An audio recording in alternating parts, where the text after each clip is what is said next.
যখন আমরা মাইক্রোসফট এক্সেলে এই ধরনের কিছু পিকচার ইনসার্ট করি এবং পিকচার ইনসার্ট করার পরে আমরা যে প্রবলেম ফেস করি সেটা হলো আমরা যখন কলমের উইডথটাকে অ্যাডজাস্ট করি কিংবা রোয়ের হাইটটাকে অ্যাডজাস্ট করি ছোট বড় করি তখন কিন্তু পিকচারটা সেলের সাথে অ্যাডজাস্ট হয় না।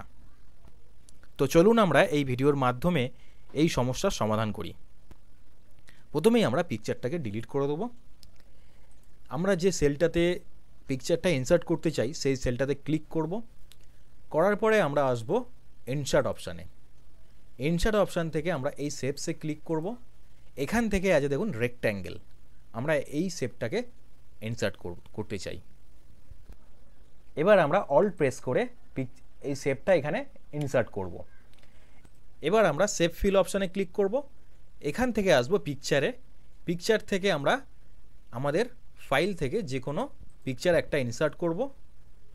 ইনসার্ট করার পরে আমরা এই ইনসার্ট অপশানে ক্লিক করব। এবার দেখুন আমরা যখনই আমাদের রোয়ের হাইটটাকে ছোট বড় করব কিংবা কলমের উইডথটাকে অ্যাডজাস্ট করব, দেখুন অটোমেটিক আমাদের পিকচারটা আমাদের সেলের সাথে অ্যাডজাস্ট হয়ে যাচ্ছে। তো বন্ধুরা, ভিডিওটা কেমন লাগলো অবশ্যই কমেন্ট করে জানাবেন। আর এই ধরনের আরও ইনফরমেটিভ ভিডিও পাওয়ার জন্য এই চ্যানেলটিকে লাইক, কমেন্ট এবং শেয়ার করবেন। আর প্লিজ সাবস্ক্রাইব করবেন। থ্যাংক ইউ বন্ধুরা।